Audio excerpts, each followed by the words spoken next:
get on a roll the way Luka was in the first half today. I mean, he's been on a roll before, but probably not quite like that one, I would think. Yeah, I haven't had too many guys get 36 and a half. I mean, I've had guys get on rolls over the years. I mean, certainly his performance at Michigan last year was like that. He had a few like that last year, but that's a big number. I mean, they don't have a lot of size. I mean, they like to play a lot of smaller guys and go off the dribble, and Sean rotates a lot of guys. So kudos to our guys to recognize he had it going and really load them up. Our next question comes from Tom Kakert. Hey, Fran, 2 games in, what do you kind of globally learned about this team, and where do they need to get better at in the coming weeks? I thought they handled the game plan really well. I thought they shared the ball, which you always expect from this team. I thought we got a lot of really good performances out of a lot of people. This team keeps coming. They kept coming, so we had to keep playing. But, I think I learned a lot about our depth, our versatility. I'm excited about our young guys. Our veteran guys are doing what we expect, playing with toughness and precision. So, I think we made progress this weekend. We've got to keep getting better. Our next question comes from John Bonenkamp. Fran, did you know that Luka had missed a shot in the first half? And what did you think when you saw his overall line for this game?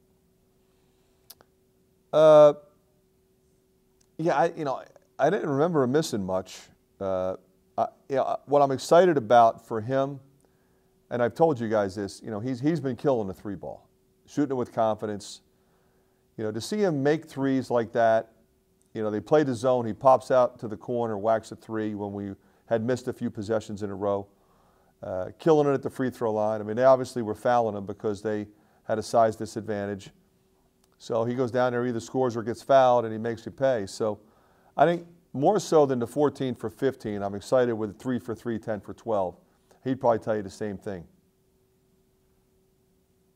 Thanks, Coach. Our next question comes from David Eichhold. Yeah, Fran, Luka post-game mentioned that he felt like the team got a little bit too comfortable in the second half, and he felt like he needed to do a better job of holding the team accountable. As a coach, how do you kind of balance coaching your guys to not be comfortable, but also allowing the team to kind of hold themselves accountable? Yeah, I think you want them to hold themselves accountable, but you got to be careful, and I was on them. I was on them hard, and it's not because our execution was poor, because it was good. We were missing shots we normally make against that zone. Okay. All right. So really, what was the one thing that upset me? Their offensive rebounding and our lack of offensive rebounding. We're going to miss shots. We're going to have stretches where we're killing it. We're going to have stretches where we're not making shots. Get to the offensive glass. They had 19, we had 10. We're not supposed to get out-rebounded in this game. And it's all at the offensive end. They out-rebounded us by 5. They had 9 more offensive rebounds. So I think that was really the one thing that upset me. Defensively, we were fairly solid. We were changing defenses. Could we have been a little tougher at times? Maybe take a charge? Maybe. But I wasn't really that upset. I thought our execution was very good. Our ball movement was good. Our offensive shot selection was good. I remember twice in the first half where we shot semi-contested shots, but there were 2 great shooters, so it's not the end of the world. So, I think all in all, I appreciate him saying that. And I think anytime you have that kind of accountability in the locker room, it's better when it comes there than it comes from me. Tom Kakert. Fran, Joe Wieskamp goes 4 of 6 from 3. It's a pretty good bounce back game from him, from distance, right? Yeah, but I think everybody overreacts, which they always do. I mean, the kid was in foul trouble, so his minutes were limited.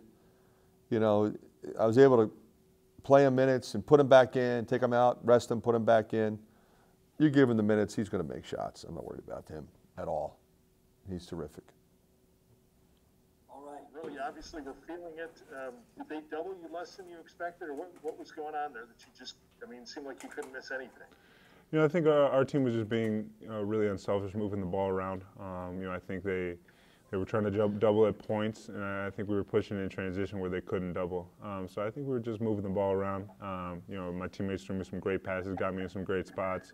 Once we reacted to their zone in the second half and were able to, make some shots, and, a couple guys missed some shots that they normally make, or it would have been, an even better second half for our team. But I think we just, moved the ball around, really well, and, I was able to get some touches, and, whenever I get the ball, I feel like I can score.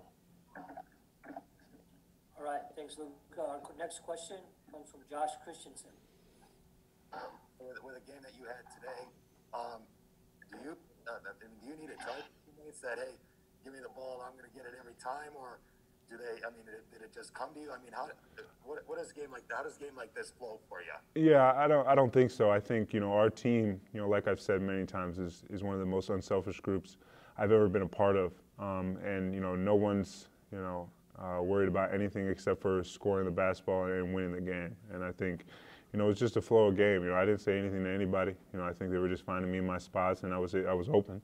And I was able to get the ball in a position to score. And a couple times I tried to get it back out to them and create some shots from the outside. But I think that's just how our team is. We're unselfish. We move the ball, and sometimes it's going to be somebody's night, and sometimes it's going to be somebody else's. So I'm just grateful to be a part of a team like this that's that unselfish.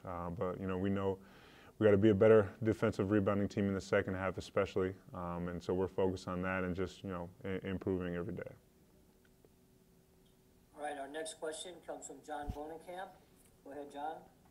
Luka, what is it like though when you're not missing a shot? What is that like as a player? I don't even think I realized. I kind of just felt like every shot I took, I should have made. So even the one I missed, I felt like I could have made that shot as well. So I think I have that confidence every time I step on the floor. And I'm a guy who just thinks I can make every shot I take because I practice a lot. When you work hard, you're able to make some shots. And I think we basketball players, sometimes you have those days where you're just making a lot of shots. But I think for me, I can be this efficient, and that's something I wanted to work on in the off season, is just to be more and more efficient. But I think at the end of the day, I'm just going to play as hard as I can, and whatever happens, happens. I've put enough work in to each shot, that when I put it up, I have a strong feeling that it's going to go in. But if it doesn't, we're on to the next possession. All right, Tom Kakert, our next question. Luka, 2 games in, kind of what's your overall thoughts on your team, and what have you learned about this team in the first 2 games? What's good, what's bad, what do you got to work on? I think our second half today we got a little comfortable. We're giving up some offensive rebounds. They had 19 offensive boards. We can't let that happen. We're going to get beat by teams, if we let them get that many offensive boards. So, for us, that was a big thing in the locker room after the game. Is just to not get comfortable no matter what the lead is, and to continue pushing forward. I think my job as a leader, I got to be a little bit better in that area and just continue to push our team and make sure we close out games better than we did tonight. But I think there were a lot of good things. I think our group moved the ball well, and I think a couple guys, really shot the ball well tonight. And I think, we got a lot of confident shooters, and the next time a team plays a zone like that against us, we're going to bury them and make a lot more threes. But that's just how the ball bounces. I think we missed some shots today that we can really make, especially from the outside. So I think, as a group, we've done some great things. But there's nothing to be comfortable about. We're 2 games in, and I think, those two teams are probably going to win their leagues. So we definitely are proud of getting out here and taking care of our business. But we know what's coming ahead of us. So we're focused, just on getting better every day and seeing every day as an opportunity to improve and reach our potential as a group. More tonight. Did you put in extra work? What went into kind of getting on a roll offensively? I mean, I have confidence in my shot at all times. Obviously, didn't get off to a great start on Wednesday. Got in foul trouble. Didn't get a lot of opportunities, but just try to come out tonight and be aggressive. Missed a couple shots around the rim that I was disappointed in myself in, and a couple free throws, but the shot felt good. All right, David Eichhold. Yeah, Joe, Luka post-game said that he felt like the team was getting a little bit too comfortable in the second half. Was that kind of the same sense that you got? And as a leader on this team, do you think that how important is it for you guys to kind of hold each other accountable in situations like that? Yeah, I think so. That's something Coach talked about after the game, and obviously we won by 30. Everyone thinks it's a great game, but these are games that prepare ourselves for the Gonzaga and Iowa State and North Carolina leading up into the Big Ten season. So we got to really take advantage of these games and get better. Did you have a follow-up question there? Yeah, I did. When Luka gets rolling like he was in the first half, is it just fun to kind of sit back and watch him? And what did you think? Did you know he made all of his shots in the first half? Did you know he had 36? I mean, he's terrific. Obviously, you guys can tell that. He was getting the job done from three. I think he missed one shot all game. So he's a terrific player and is going to be like that all season long. And David, did you have a follow-up? Yeah, Joe, 2 games in, I mean, what's your kind of take on this team? Where are you guys at right now? Where do you kind of feel like your strengths lie, and where do you guys feel like you need to improve the next few weeks? Yeah, obviously we got a lot of offensive threats. Defensively, I think we can be a little bit better. I think we need to get a little bit more out of our press, giving up too many layups and open threes out of that. But overall, just learning from these 2 games. I mean, we haven't played in 8.5 months, so getting the rust off a little bit and just preparing ourselves for a great season.